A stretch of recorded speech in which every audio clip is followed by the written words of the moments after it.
त्याच्यानंतर सुलभाला उपरती झालेली आहे काहीतरी बोलणार आहे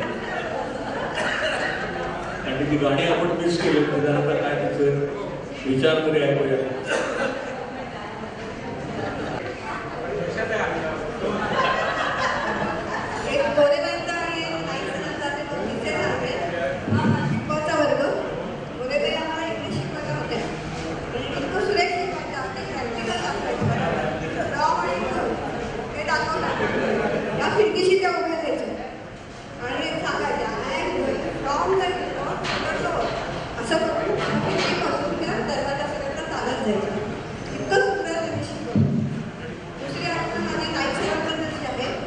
आपण 7वी 8वी असताना म्हणतो ड्रॉइंगला आपल्याला अशी थिअरी असायची आणि आयुष्यात जीवनातलं विकासाचं महत्त्व असं एक हे होतं.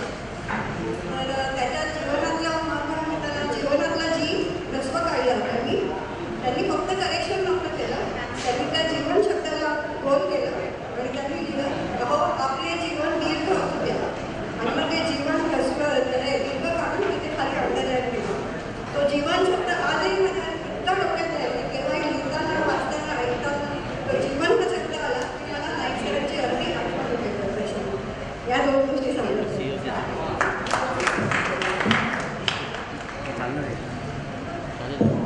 आता 4:30ला आपला कार्यक्रम संपणार आहे, तर त्याच्यापूर्वी आता एक 5-7 मिनिटाची वेळ आहे. त्याच्यात ते गाणं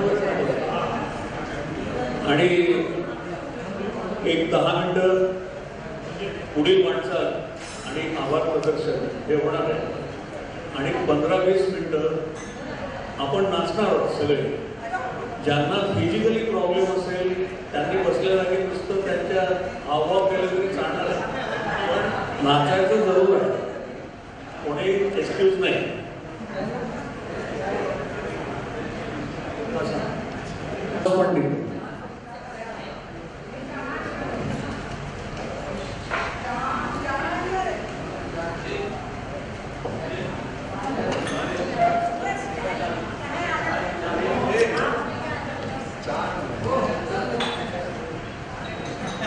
नमस्कार. आज सकाळपासून आपण सगळे एका वेगळ्या विश्वात आलेले आहोत. सगळ्यांच्या आठवणी, सगळ्यांच्या जुन्या आठवणी, सगळ्या गोष्टी आपण उजाळणी करतोय. मला वाटतं पद्मिनी त्या शाळेतल्या गमती सांगितल्या, त्या आई समोर उभ्या राहिल्या, कुंदानी सरांचं माहिती सांगितली. पण आज आपण इथे जमलो त्याच्यामागे किती गोष्टी घडत होत्या याचा एक तुम्हाला आढावा देण्यासाठी मी हा उभा आहे. गेल्या जुलै महिन्यामध्ये मला वाटतं एक आपली आधी मीटिंग झाली, पण त्याच्या आधी आमच्या मुलांची मीटिंग झाली होती. ती मुलांची सुद्धा मीटिंग अशी योगायोगाने झाली. अर्थात त्याला कारण आहे की आपलं म्हणतो ना माझ्या मनाचं तुझ्या मना, असं प्रत्येकाला वाटलं म्हणून आपण आज आलेलो आहोत. पण असा एक विषय झाला की सहज SV जोशी SV-70 असा एक ग्रुप आमचा मुलांचा झाला होता, बरोबर. आणि त्या ग्रुपवर असे सगळे एकमेकाला मेसेज टाकत होते. काही मेसेज जास्त टाकणारे पण होते, पण मेसेज एकमेकाला चाललेले होते आणि मेसेजच्या रूपातून आपण एकमेकाला भेटत होतो. तर सहज असं माझ्या मनात आलं की नुसतं आपण व्हॉट्सअपवर भेटण्यापेक्षा आपण फिजिकली भेटूया, जागेची आपण उपलब्धता करून देतो. माझ्या इथे आपण सगळं भेटू. आणि त्या योगायोगाने पहिली मुलांची मीटिंग इथे झाली आणि त्याच्यानंतर आमचं चाललेलंच होतं. आज आपण ते एकत्र आलेलो आहोत. आपण शाळेमध्ये असताना मुलं मुली एकमेकांशी बोलतही नव्हतो. अशा अवस्थेमध्ये एका याची मुद्दाम उल्लेख करण्याची गरज आहे म्हणून मी बोलतोय की मंजुळा मला एका स्टोअरमध्ये भेटली आणि मला म्हटली तुम्ही एकत्र भेटता, आम्हाला बोलवत नाही, असं बोलण्याचा योग आला. मी म्हटलं तुम्ही मुली येणार असाल तर आम्ही आनंदाने जमू आणि म्हणून ते आपण जुलै महिन्यात जमलो. तर मला असं वाटतं मंजुळा आणि सुलभा या दोघांना आपण खऱ्या अर्थाने इथे त्यांचं स्वागत करूया किंवा कौतुक करूया की त्यांनी हे ठरवलं म्हणून मुलं मी एकत्र आलो आणि म्हणून ह्या गोष्टी सगळ्या घडल्या असं मला वाटतं. हे मला मुद्दाम उल्लेख करायचा होता कारण ही दोघी कोणी बोलणार नाही किंवा प्रमोदनी सुद्धा तो मोठा पुढाकार घेऊन सगळं हे केलेलं आहे. तर ह्या सगळ्यांचं आपण कौतुक करावं आणि पुन्हा आपण एकत्र यावं. त्याच्या आधी नंतर कधी भेटायचं असेल तर तोही विचार आपण करूया. कुठे पिकनिकला जायचं असेल, 1 डे पिकनिक, तोही एक विषय झालेला होता. तर अशा याने आपण परत एकत्र येण्याचा विचार करू, खंडू करू असं काही आपल्याला हे नाही आहे, काही दरारा नाही आहे. आपण सगळे एकत्र येऊया. आणि मी तर ड तुकडीतला आहे, त्यामुळे तसा काही प्रॉब्लेम नाही आहे. ओळख सुद्धा नाही, त्याच्या पुढचा आहे मी ड तुकडीतला असल्यामुळे काय आपण ड वाले बरोबर होतात. तर असं परत जमूया अशी माझी इच्छा आहे. मंजुळा परत लक्षात ठेवून थँक्यू.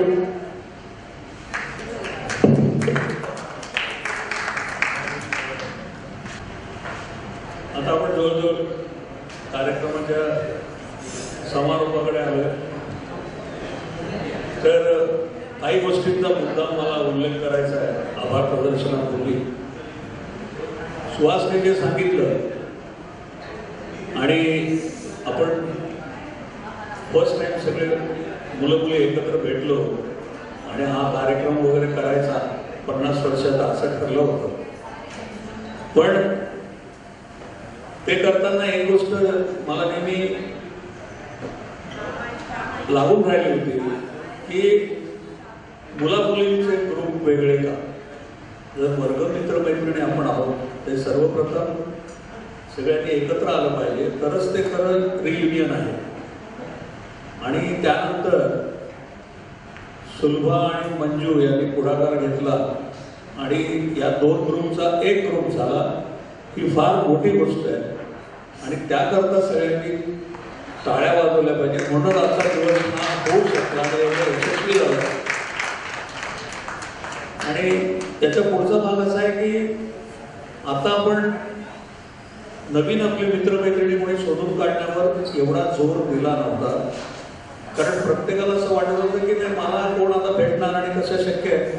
पण यातले आपण जे काही दिवसभरात पाहिलं की मनात आणलं तर आपल्याला आठवून शोधता येतात. तर आज आपण 40-50 लोक तर आले असू, प्रत्येकाने एक जरी कोणाला शोधून काढायचं ठरवलं तर नाही 40-50 निदान 20-25 तरी मिळतील. म्हणजे आपला जो फायनल प्रोग्राम असेल तो याच्यावरही दणदणीत आपल्याला करता येईल. तर प्रत्येकाला आपण ते लिस्ट सगळ्या दिलेल्या आहेत PDF फाईल्स. तर तुम्ही नावं आठवा, त्यांना शोधून काढा. मी प्रयत्न केला आता, म्हणजे ते विजू शेंद्रेचा भाऊ भेटला होता. तो मला म्हटला होता मी तुला नंबर देतो, पण आता नंतर त्याची भेटण्यात ते दिलं नाही त्यांनी, पण मी तो आणीन त्याच्याकडनं. आपल्याला हे असे शोधून संख्याही वाढवली पाहिजे आणि ते शक्य आहे.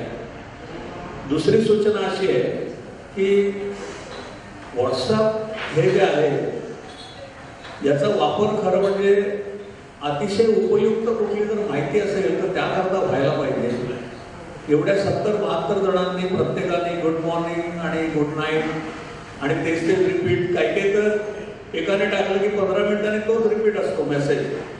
आणि खऱ्या अर्थाने बघायला गेलं तर प्रत्येकाच्या अनेक ग्रुप आहेत, हे सगळे मॅसेजेस सारखे फिरत असतात. तर हे मॅसेजेस टाकण्यापेक्षा आता जसे प्रत्येकाने आपल्या लाईफमध्ये कसं घडलं, शाळेचं असेल नंतरचं असेल, ह्या गोष्टी शेअर केल्या, अनुभव शेअर केल्या, उपयुक्त माहिती काय त्याच्यात पाठवली, तर खरोखर त्या व्हॉट्सअप ग्रुपला काय अर्थ राहील. नाहीतर दिवसभराचे 100-100 मेसेजेस आणि ते डिलीट करण्यामध्येच वेळ जातो. जे उपयुक्त असतात कुठेतरी 2 किंवा 4. आणि यात आणखीन एक मजा अशी आहे की बरेच माझे मित्र गोल्डन ज्युबिलीवर टाकतात तेच मेसेजेस इकडे 70वर टाकतात, सेम मेसेजेस. आणि एकाच माणसाला दोन्ही ग्रुपवरती विश करतात बर्थडे. याने काय सांगतो मला तर काही कळलं नाही, व्यक्ती एकच पण दोन्ही ग्रुपवर त्याला हॅपी बर्थडे. हे जरा थोडं आपल्याला लक्षात आलं पाहिजे आणि संख्या खरोखर कमी झाली पाहिजे, त्याचा उपयोग चांगला झाला पाहिजे. आता ह्यातला पुढचा भाग असा आहे की आज तुम्हाला लक्षात आलं असेल की आपण दिवसभर एकत्र आहोत, पण खरोखर एकमेकांशी बोलायला, गप्पा मारायला आपल्याला किती वेळ मिळाला. आणि या संमेलनांमध्ये वेळ काढून बोलता येत नाही, त्यासाठी असते सहल. तर आपण भविष्यात सहलीचं आयोजन करणार आहोत. तर जसा तुम्ही हिरिरीने इथे भाग घेतला, तर सहलीमध्ये जर भाग घेतला तर तुम्हाला एकमेकांशी बोलायला आपले शेअर. पण कमिटीमध्ये इतर पण आहेत. विद्या बागडे खास पुण्याहून मीटिंगसाठी येते आणि कुंदा भावे पण ठाण्याहून मीटिंगसाठी येते, त्यामुळे त्यांना पण क्रेडिट द्यायला पाहिजे.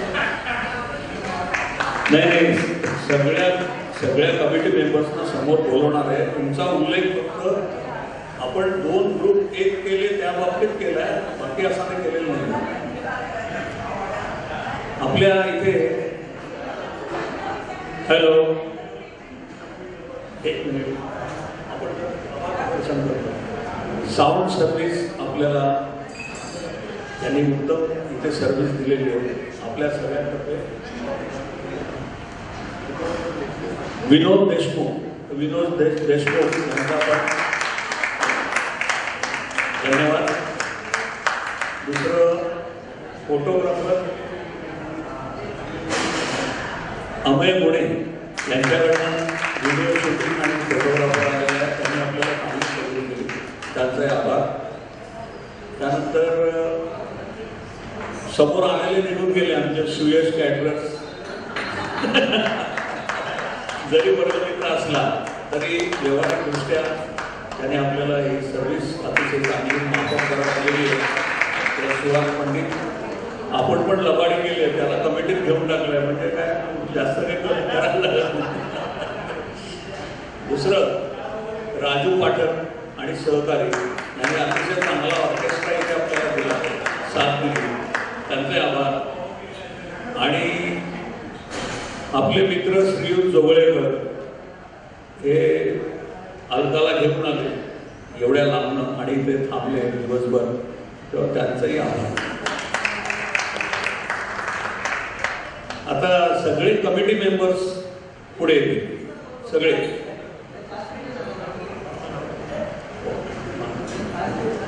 कमिटी मेंबर्स सगळे पुढे येतील. आणि आपले स्पॉन्सर आपले मित्र सुनील कुलकर्णी ह्याचे पण मनपूर्वक आभार.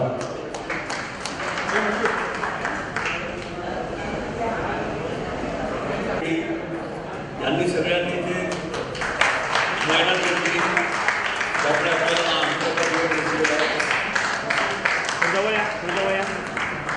पुढे या पुढे सगळे या या लाईनी पांढऱ्या लाईनी सर पाटील. हां बस बरोबर या ना पुढे या पूर्ण का असे वेळ अशा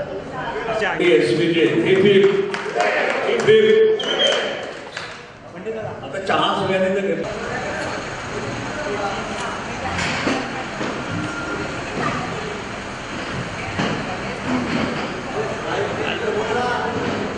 माईक बोल बाबा. टेस्टिंग चालू आहे. थांबा काही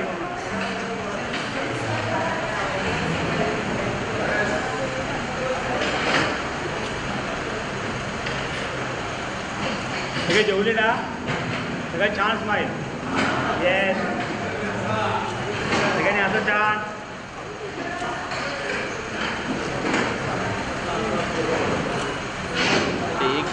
एक दिसत नाहीत का ते हे दिसतात का तुला? तिसरे दिसतात का पहिल्याला?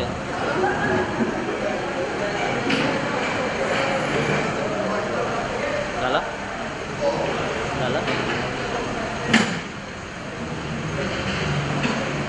समोर बघा, समोर सगळे समोर बघा.